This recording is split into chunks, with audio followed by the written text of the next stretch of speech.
အားလုံးပဲမင်္ဂလာပါရှင်ဒီနေ့မိတ်ဆက်ပေးခြင်းနဲ့စောက်ထီကတော့ Casco ကထုတ်ပါရရှင် Casco ရဲ့အခွဲပဲပေါ့နော် Dolphin ကနေထုတ်တဲ့ဒီ secondary 1 2ပေါ့နော် secondary 1 2 issue ရဲ့အတွက်ကိုတစ်တော်ကောင်းမွန်နဲ့စာအုပ်ကလေးနှစ်အုပ်နဲ့မိတ်ဆက်ပေးခြင်းပါရရှင်title လေးကတော့သူကဘာလဲဆိုရင် English language ကိုမှ comprehension ကိုတိတက်ပေါ့နော်လေ့ကျင့်လို့ကောင်းတဲ့စာအုပ်ကလေးဖြစ်ပါရရှင်ဒီလေးကျမတို့ရဲ့ supplementary series တွေမှာဆိုလို့ရှိရင်ဒီ secondary level အတွက်ကလေအတော်လေးရှားတယ်ပေါ့နော်ရှားတယ်preschool တို့ primary level အတွက်ကကြတော့စာအုပ်ကလေးတွေပို့ပြီးတော့ထွက်တယ်ပိုများတယ်ပေါ့နော်အဲ့တော့ secondary level အတွက်ကြတော့ရှားတယ်အဲ့ရှားတဲ့အထဲမှာကောင်းတဲ့ဒီနှစ်အုပ်ကိုရွေးချယ်ပြီးတော့ထုတ်ပြပေးမှာဖြစ်ပါတယ်ရှင်ဒီအပြာလေးဆိုရင်secondary 1 level အတွက်ဖြစ်ပြီးတော့အနေလေးကတော့ secondary 2အရွယ်အတွက်ဖြစ်ပါတယ်ရှင်စာအုပ်ကလေးတွေရဲ့ဈေးနှုန်းကလည်းတအုပ်ကိုမှ18000ကျပ်ပဲရှိပါတယ်ဒါတွေဒီကျမတို့ original price နဲ့ရောင်းပေးတာဖြစ်ပါတယ် original book လည်းဖြစ်ပါတယ်ရှင်အဲ့တော့ Casco ဆိုရင်လည်းလူတိုင်းကဒါပြောနေစရာမလိုအောင်ကို Casco ရဲ့သူ့ရဲ့အားသာချက်တွေသူ့ရဲ့ကောင်းမွန်တဲ့ဒီသင်ကြားမှုတွေအတွက်ကိုအားလုံးကကြိုက်ပြီးသားလည်းဖြစ်ပါတယ်အဲ့တော့အထူးတော်မှပဲကျမတို့ညွှန်းပေးနေစရာမလိုပါဘူးဒါပေမဲ့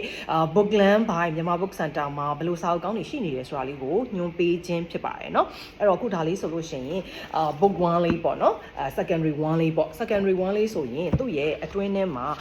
ဘာတွေပါမလဲเนาะဘာတွေပါမလဲဆိုရင်သူ့ရဲ့ content ကလေးမှာဆိုရင်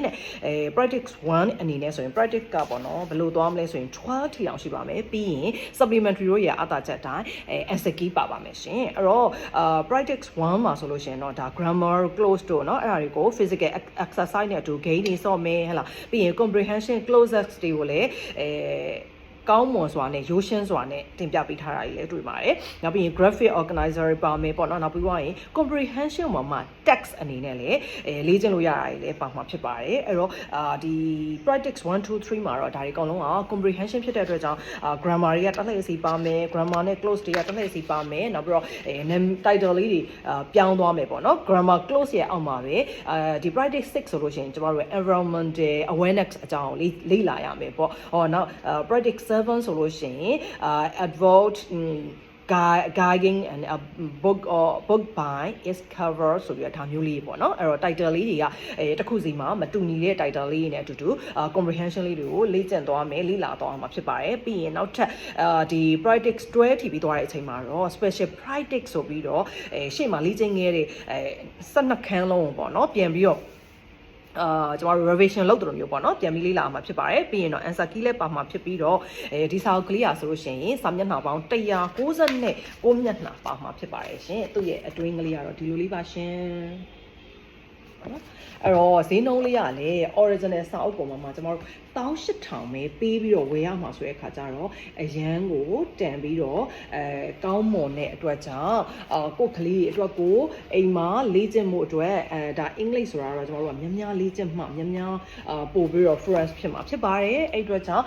လေ့ကျင့်မှုအားကောင်းလေကိုယ့်ကလေးအတွက်အင်္ဂလိပ်စာပိုကောင်းလေဖြစ်မှာဖြစ်ပါတယ်ရှင်အဲ့အတွက်ကြောင့်ဒါကတော့ secondary 1အတွက်ဖြစ်ပါတယ်အခုထပ်ပြမှာလေးကတော့ဒါ secondary 2အတွက်ဖြစ်ပါတယ်ရှင်အဲ့တော့ဒီ series လေးကိုလည်းကြိုက်တယ်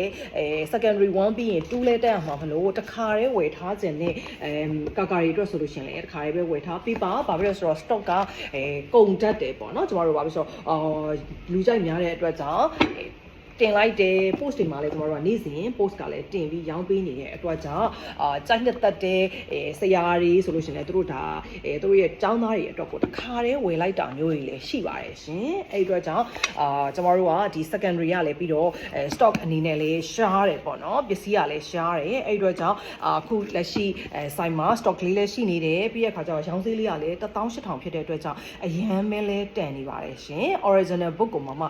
ဒီလို1000စွန်းစွန်းဈေးလေးနဲ့ဝယ်ရမှာဆိုတဲ့အခါကျတော့ကိုယ့်ကလေးအတွက်လည်းအရန်စင်ပြီးတော့ကောင်းမွန်နေတာဖြစ်ပါတယ်เนาะအဲ့အတွက်ကြောင့်ဒီဗီဒီယိုလေးရဲ့ comment အောက်မှာပဲလာဝယ်ဒါမှမဟုတ်ဖ ೇನೆ